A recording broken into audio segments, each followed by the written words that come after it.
Thomas Halloway stood in the middle of the cluttered living room, his short frame barely casting a shadow over the scattered toys and crayon drawings that littered the floor.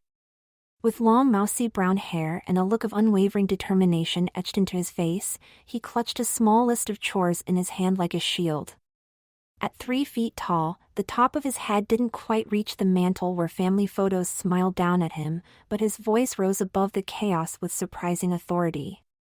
"All right, everyone, let's get this place tidied up," Thomas announced, trying to marshal the attention of Sophia, Olivia, and Lily, who were currently more interested in their games than his instructions.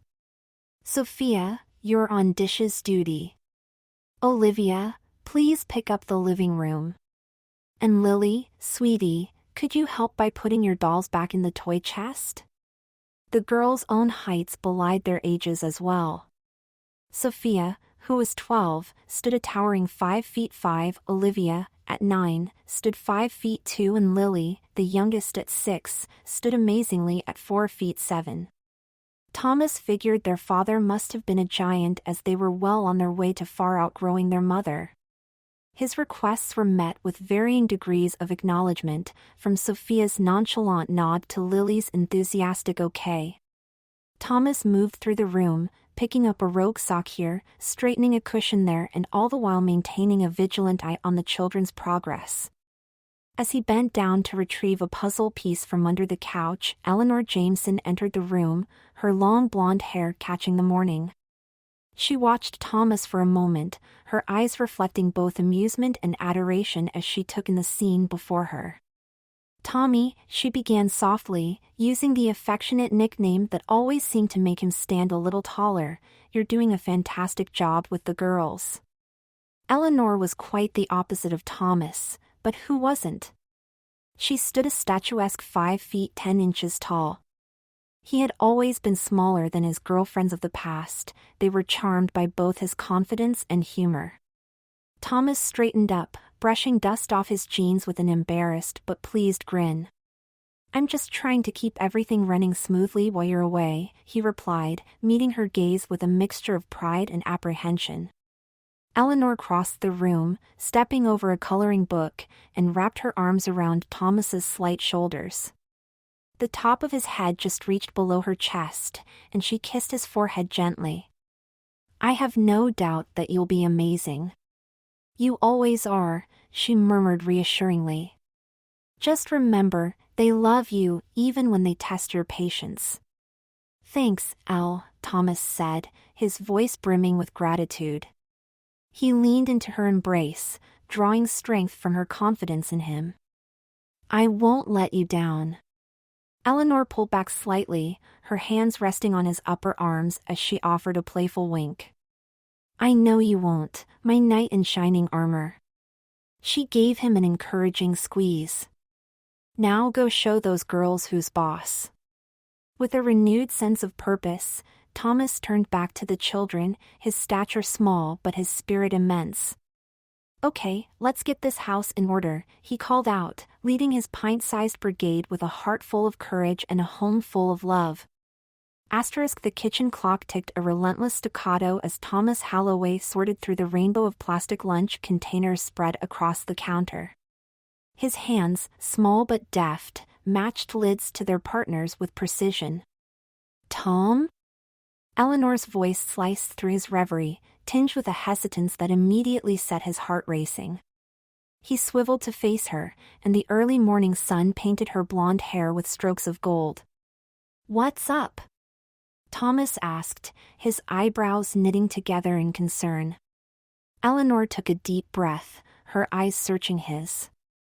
"I've got a last-minute business trip. I'll be gone for a few weeks." Thomas's chest tightened, an invisible hand squeezing the air from his lungs. This was it, the moment he had both anticipated. He swallowed hard, forcing a smile as he imagined himself at the helm, steering the ship through uncharted waters. "A few weeks," he echoed, finding strength in the challenge. "I can handle it." "Are you sure?" Eleanor stepped closer, her warm presence a balm to his sudden nerves. It's not just the girls, it's the whole house. I don't want you to feel overwhelmed. Elle, look at me. Thomas straightened his stance, mustering every inch of his height. I'm ready for this. We're a team, right? And teams trust each other to step up when needed. Eleanor's lips twitched into a proud smile. Right. She reached out, smoothing a wrinkle from his shirt, a gesture that grounded him. They're lucky to have you. Then it's settled. Thomas turned back to the lunches, snapping the final container closed with a flourish. We'll be fine. Go conquer the business world. As the day wore on, the home filled with the sounds of departure, zippers closing, wheels rolling, doors shutting. Thomas helped with the suitcases, his diminutive frame belying the strength within. He cracked jokes, made promises of fun evenings and special dinners, all while a tightrope of tension stretched within him. When the time came, Eleanor lingered in the doorway, her silhouette haloed by the sinking sun.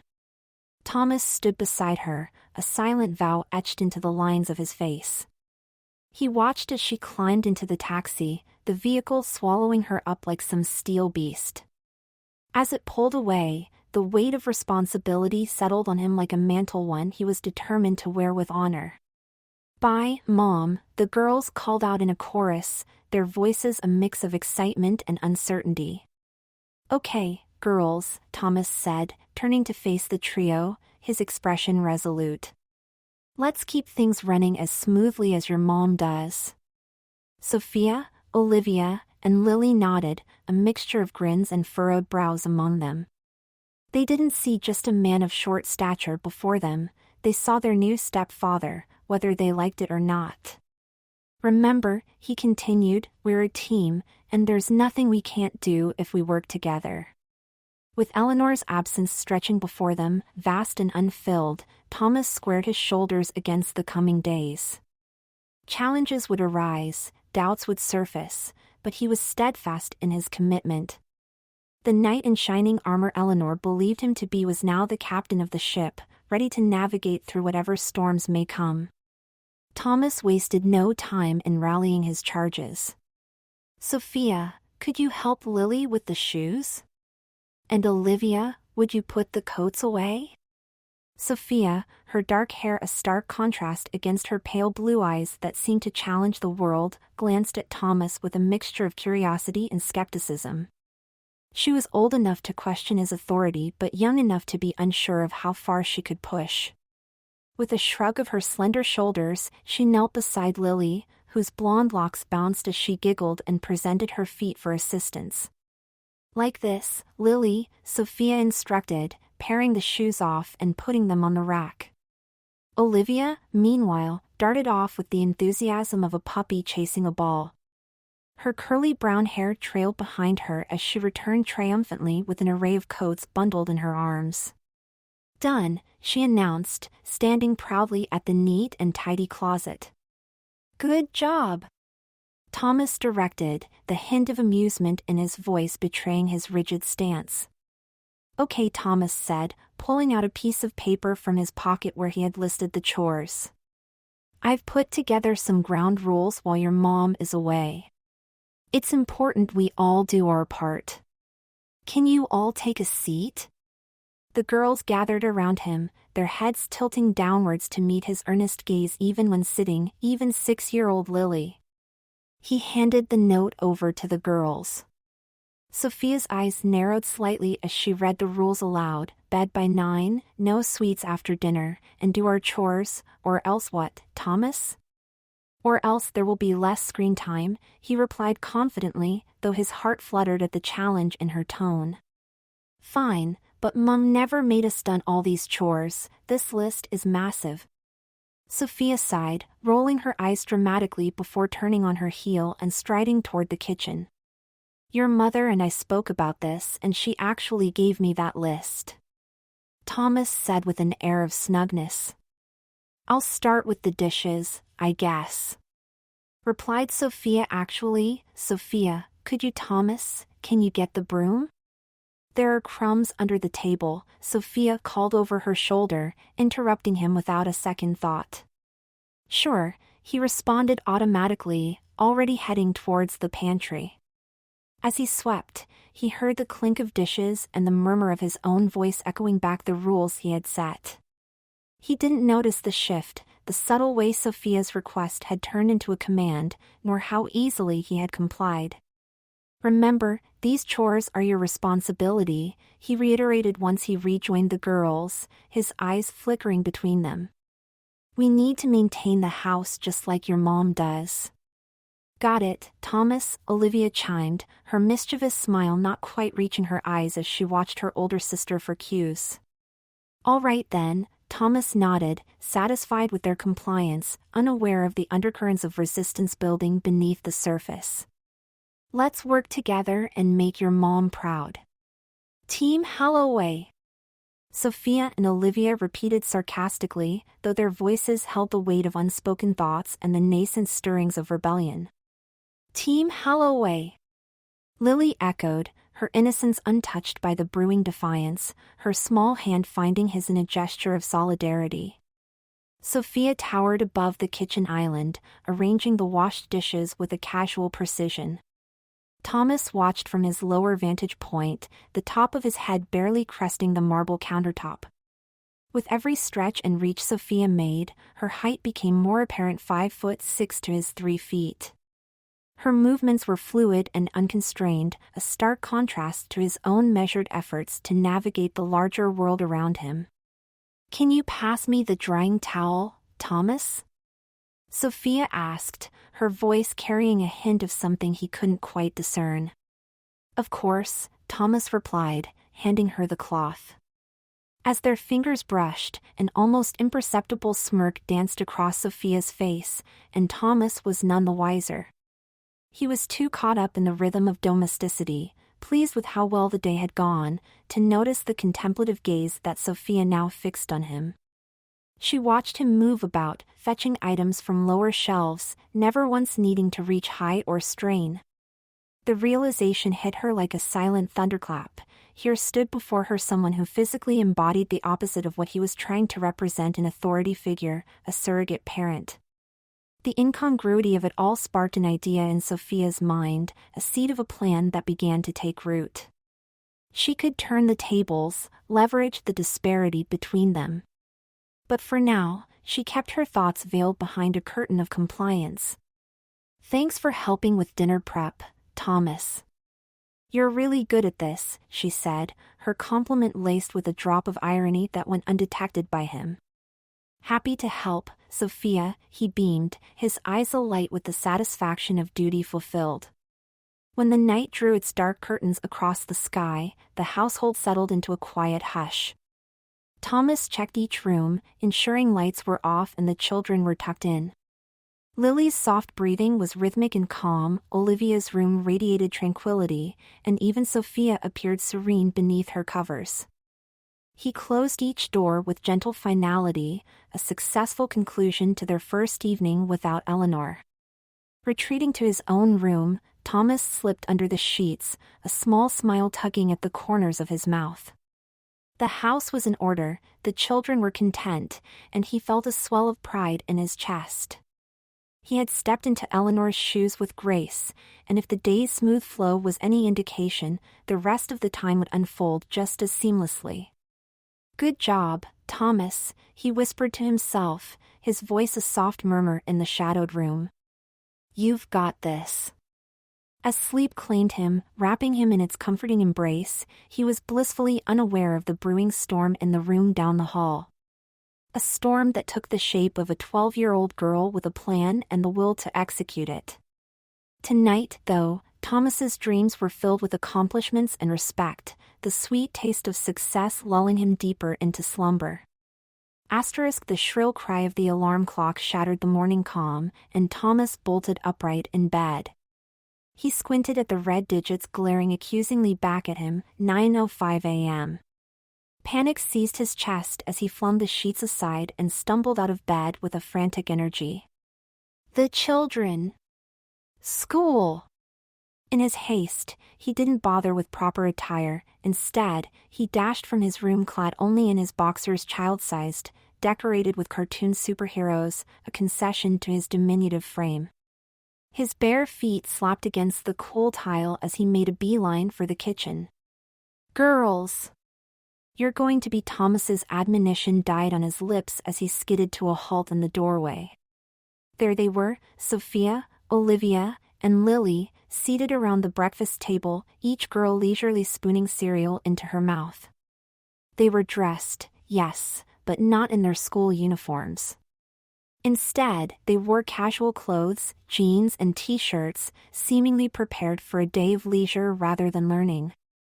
His heart raced, and he felt a blush creep over his cheeks, not from modesty, for the girls had seen his childish undergarments before, but from the sudden shift in control. "What is this?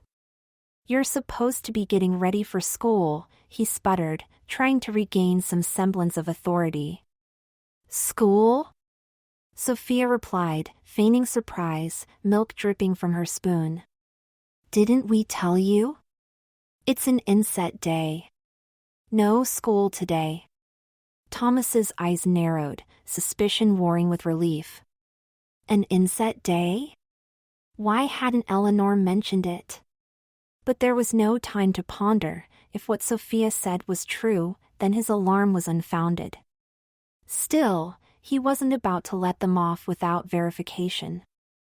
"I'm sure your mother would have mentioned that, so you all best go get ready. You're already late and you'll be in deep trouble," he chided, voice firm despite the warmth spreading up his neck. "You know the rules." He stood there, amidst the clinking of spoons against bowls, feeling both small and somehow larger than life as he tried to navigate the unexpected turn of events. "Sorry, Tommy," Olivia chimed in, her use of the nickname a subtle jab at his youthful appearance and size. Realizing too late that he stood before them, a grown man in whimsical boxers lecturing on discipline.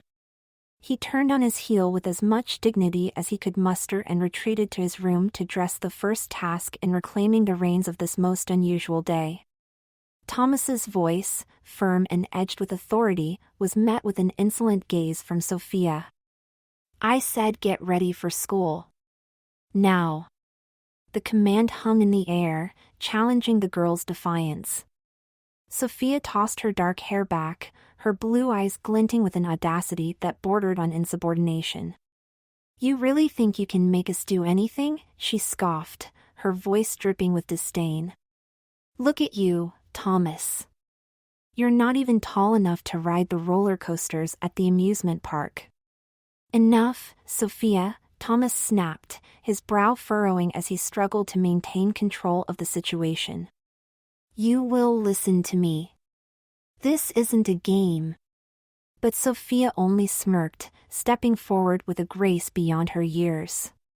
Before Thomas could react, she reached out and swept him up under his arms, hoisting him until they were eye to eye. Her strength was surprising, and Thomas found himself dangling helplessly, his feet kicking in the air. "See? You're just a little boy," Sophia cooed mockingly, her voice taking on a sing-song quality that one might use when addressing a toddler. "A little boy who thinks he can tell us what to do. Put me down this instant," Thomas demanded, his face flushing with embarrassment as he squirmed in her grasp. His attempt at a commanding tone came out more like a plea, and he could hear the giggles of Lily and Olivia bubbling up behind him. "Isn't he cute when he's mad?" Olivia snickered, and Lily's laughter joined in, forming a chorus of mockery that echoed off the kitchen walls. "Put me down." Thomas's shouts grew louder, but the pitch betrayed his rising panic. He flailed, his small stature no match for Sophia's height and growing confidence. "Ah, does little Tommy want to go back down to the ground?"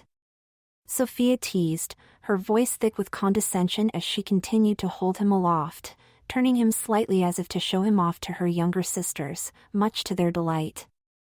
"Stop laughing!" Thomas barked at Lily and Olivia, who only laughed harder at his futile attempts to regain his dignity. Deep down, he knew his position as the authority figure in the household was slipping away, and with it, any hope of reasserting the boundaries Eleanor had left him to uphold. Sophia's grip tightened around Thomas's midsection, her irritation boiling over into a silent fury that dimmed the mirth in her eyes. With a huff, she stomped over to the wooden kitchen chair and plopped down, hauling the flailing man across her lap like a sack of disobedient potatoes. His heart hammered against his chest as he grasped the gravity of his precarious position. "Let go of me!" Thomas's voice cracked as he wriggled desperately, kicking his legs in a futile attempt to find footing. Sophia's strength was unyielding, her hands were clamps locking him in place, rendering his efforts useless. "Enough of your tantrums," Sophia scolded sharply, her voice steady with an edge that sliced through his protests. Without ceremony, she tugged at the elastic waistband of Thomas's boxers, yanking them down to his knees in one swift motion. The first smack landed hard on his exposed skin, a sharp sting that echoed off the kitchen tiles. The second followed, just as firm, the sound mixing with Thomas's choked sobs. Each subsequent spank was a punctuation to Sophia's proclamation of his new reality. "Understand this, little one," she said, her words punctuated by the rhythm of discipline. "You have a bedtime now. And chores just like Lily and Olivia." She laid out each rule with a corresponding slap, underlining her authority with an unwavering hand. Thomas couldn't hold back the tears that streamed down his face, his cries filling the room. It wasn't just the physical pain, it was the humiliation, the loss of control, the stripping away of his role in the household, all delivered by someone who was supposed to be under his care. "Stop, please," he pleaded between sobs, but Sophia was resolute, her resolve fortified by the belief in her imposed hierarchy. "New ground rules," she continued, relentless. "You'll do as you're told, the same way you expected us to behave. And if you don't..." Another hard spank underscored her point, leaving little doubt of the consequences. Thomas's spirit crumbled under the weight of his new, diminutive status, as Sophia molded him into the little child she deemed appropriate, a reversal of roles that would redefine their household dynamics from this moment forward. The room echoed with the sound of discipline, a stark contrast to the laughter and warmth that once filled it. Thomas gasped for air between sobs, his bottom stinging from the relentless onslaught. Sophia's voice cut through his cries, clear and commanding. "From now on, you're little Tommy," she decreed with an air of finality, her hand momentarily stilling its motion. "Repeat after me, my name is little Tommy, and I'm the little brother." Thomas hesitated, the words catching in his throat like barbs. But another sharp smack spurred him into reluctant compliance. "My name is little Tommy," he mumbled, his voice laced with humiliation, "and I'm the little brother."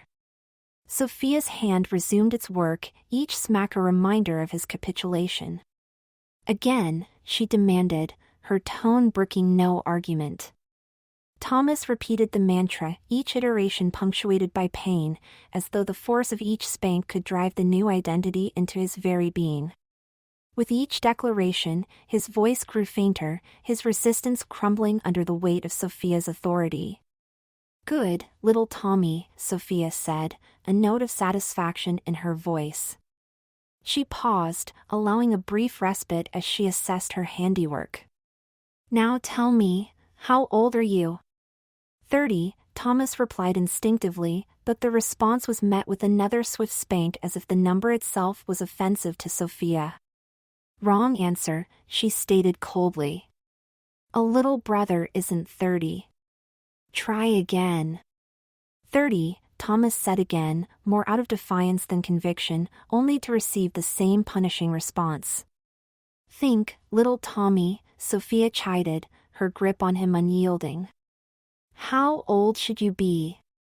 You must be the youngest here since you're so tiny." The realization dawned on him, a sinking feeling in his chest. He started with 6, his voice barely audible, the word chased away by another spank. 5, he ventured, the number dropping with his dignity. yet the spanking continued unabated. 4. Each guess was a question, a plea for it to be the right answer, for the ordeal to end. 3. The smacks seemed endless, his skin burning with the shame of each incorrect response. 2. He finally whispered, the age absurdly small, fitting for the role Sophia had crafted for him. Correct, little Tommy, Sophia praised, her hand ceasing its motion for a moment, granting him a reprieve. 2 whole years old. That's how old you are. Thomas lay there, chest heaving, the heat of his tears competing with the heat of his punished skin, as Sophia's voice imprinted the new reality upon him, his identity rewritten at the hands of a child. Now altogether like a big boy. Say it, Sophia commanded, her voice threaded with a steely resolve. Thomas's lips trembled as he fought the urge to resist. My name is Little Tommy, and I'm the little brother, and I'm too, he muttered, each word a shard of glass in his throat. Sophia's expression softened momentarily as she nodded, seemingly satisfied with his parroting of the demeaning mantra. But her gaze hardened again as she prepared to impart the cruelest twist yet. Little Tommy, there's one more thing you need to understand, she said, the edge in her voice cutting through the heavy air of the room. Thomas stiffened, fearful of what further humiliation awaited him. Anxiety churned in his stomach as Sophia resumed her punitive rhythm, her palm landing with a sound that echoed off the walls, a stark reminder of his helplessness. Olivia and Lily are now your big sisters, but not me, she stated, punctuating each word with another smack. That's not who I am to you. You will call me Mommy. The word sliced through Thomas like a cold breeze through bare branches. His heart raced, pounding against his chest, even as his body was immobilized across her knees. No, he whispered, the protest feeble and fading. Say it, Sophia insisted, her demeanor unyielding. And make sure you mean it. Please, no. Thomas's pleas were cut short by the steady cadence of smacks, each one a forceful reminder of his new reality. Say it. Sophia's voice rose, an ironclad decree. Thomas felt a tear snake down his cheek, his resistance crumbling under the weight of Sophia's authority. With a soul-crushing defeat, he took a shuddering breath and spoke the words that would seal his transformation. My name is Little Tommy, and I'm the little brother, and I'm 2, and Sophia is my mommy. He paused, his voice barely above a whisper. Such a good boy. How much do you love your mommy? Replied Sophia. Tommy didn't reply, shocked quiet again. Repeat after me. I love my mummy so much, demanded Sophia, which motioning with her hands stretched out as far as possible. I love Mummy so much. He made the same motion with his small arms. Sophia's hands stilled, and for a moment, the room was silent except for the ragged breaths escaping from Thomas's lips. The ordeal had reached its zenith, the roles irrevocably reversed, as Thomas lay broken, his dignity stripped away, leaving behind the fragile persona of Little Tommy.